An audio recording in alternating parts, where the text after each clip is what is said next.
Hey everyone, welcome back to the channel. Welcome back to the workshop. My name is Chad Landman and I speak all over the country basically. I have been to California, Ohio, Florida, Texas, all sorts of different places talking about and conducting my digital parenting workshop. I have a full schedule through the end of 2022, but there are still one or two spots open for 2023. And so if you'd like to check that out, go to digitalparentingworkshop.com and you can check out my speaking dates and all sorts of different things that I provide there. Don't forget to check out all those resources. We're building those resources. You can download all sorts of different things on the website. And of course, our latest video there is on the center of the front page there. Just scroll down just a little bit and you'll be able to see our latest video. So today, what I want to talk about is how old should your child be for you to get them their own device or get them a phone?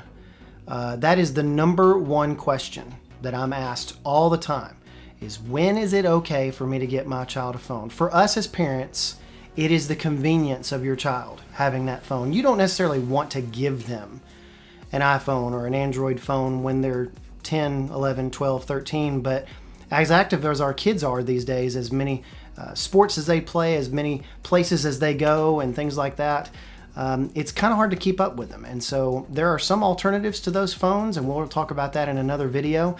You can get cheaper little flip phones that have very incredibly limited functionality that your kids will probably be very embarrassed to be seen with, but at least that's a way for you to be able to communicate with them. But a good rule of thumb, and again, this is completely dependent on your child. Let me talk to you for a second, parents. You know your child better than anybody does. You know their maturity. You know what they have, what you can trust them with, what you cannot trust them with. You know all sorts of different things. You know your child better than anybody else does. And it is ultimately up to you to decide when you want that child to have that device. Now, the caveat here and the unspoken thing here is that when the child gets that device is locked down. You allow them to download apps. You allow them to surf the internet when they get older and you graduate to that. And we'll be talking about having a practical plan, again, between you and your spouse to figure out a practical plan of maturity to kind of move forward with them as they go through high school. But we'll have another video about that. But when you think about how old is old enough, well, I say a general rule of thumb, I would say would be at the very least 13 or 14 years old. Some kids aren't ready to have their own device at 13 or 14 years old. Even a locked down device that has all sorts of restrictions set on it.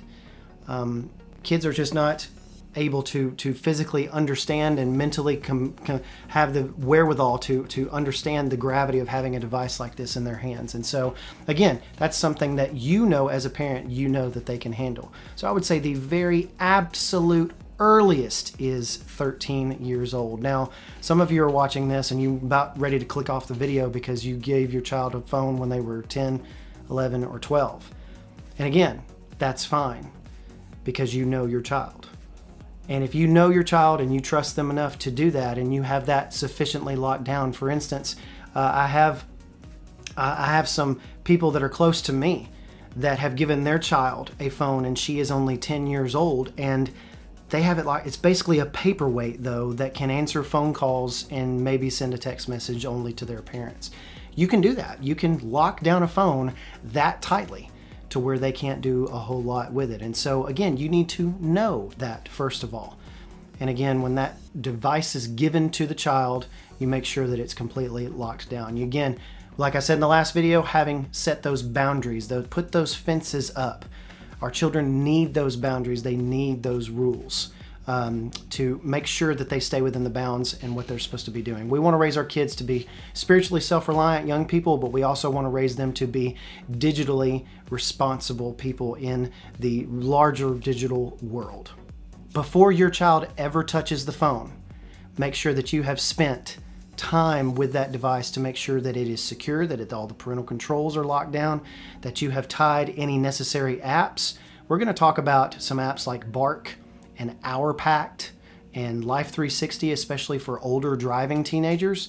A lot of you are probably familiar with Life 360 and you love it. There are some other apps that you can use for younger kids as well, like Bark and HourPact, to keep them on track. I want to invite you again. I'm not trying to push you to my website. I don't make any real money off you going to the website. It's just a tool there for you to use. But on the resources page, there is a link to a parent-child device contract.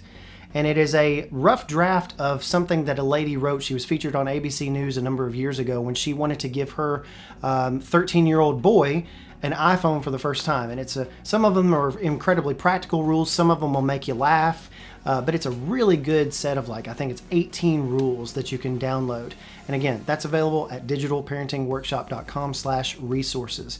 And you can find that and just download it, take a look at it, make your own list. Again, set those boundaries, set those fences up for those kids to make sure that they have those rules in place. I'm going to give you a little bonus content here because what phone should you get? Well, my number one rule for families is to stay with what you know. If you're an iPhone family, don't buy your kid an Android phone, even if it's a super good deal, and vice versa. If you're an Android family, don't buy your kid an iPhone. You want to stay on the same kind of platform. So that's kind of my number one rule. There are two phones out there right now that would be excellent starter phones. I've had a lot of trouble, and I've heard of a lot of people having a lot of trouble buying refurbished phones. Refurbished phones give you a great deal, but I've heard quite a few horror stories of people buying refurbished phones on Amazon even. And so try to stay away from that. Refurbished on the Apple App Store or refurbished directly through Google, who controls Android. That's actually really, really good to do. So there are two phones that I want to talk to you about today. One is the iPhone SE. Now this is the SE. I believe this might be the second or third iPhone SE. So don't go buy the SE phone, and I'm saying SE. SE phone, the special edition phone. There's a version of the SE that came out in March of 2022. It has a very good processor, a very decent camera. It does have the old style screen with the fingerprint sensor on it, and that can't be helped, but it's a very good, brand new, cheap phone. It's going to be $429. Now granted, I know you're thinking, well, that's not cheap. You might be able to find a deal through your carrier. You might be able to find a deal through companies like Amazon or Best Buy. And this is going to be something that's going to be a new phone, and it's going to have the processing power to stay up with your child as they play games and they do different things like that. But it's only $429 to start out. It's Apple's cheapest phone that you can buy. And it's a really pretty good deal.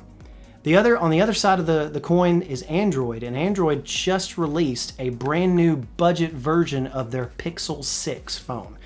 Google branded phones for Android are the way to go. I'm not trying to say that Samsung or LG or any of those phones are not worth buying, but if you buy a Google phone, they're going to guarantee upgrades and updates for you for several years in the future, and they're going to come very vanilla. They're not going to have a lot of ads or a lot of bloatware and different things on them. And so the Google Pixel branded phones are very vanilla, and they have not a lot of stuff on them, and they're perfect. They got great cameras. They're pretty good sized phone. It's a little bit bigger than the iPhone one is. So if you're an Android family or you're looking to be an Android family, then the Google Pixel 6a is really what you want to look at. And so that one starts off at $449. And again, we're talking a brand new phone that just came out just weeks ago. At the time of this recording, it came out in August of 2022. And so that's a $450 Android phone, top of the line. But it is the budget version, so there's a certain amount of things that you're going to not have there. It's going to be just a fantastic starter phone. So again, on the Apple side, you've got the iPhone SE that came out in March of 2022. On the Android side, an excellent option is the Google Pixel 6a, and that came out in August of 2022, just a few weeks ago. I hope this video has been helpful. We will be back next week with another video on another topic. And again, thank you so much for your subscriptions. Thank you so much for tuning in. Please like this video. Please comment on this video. It gets us a lot of exposure. Thank you so much for being on board the workshop. Have a great week.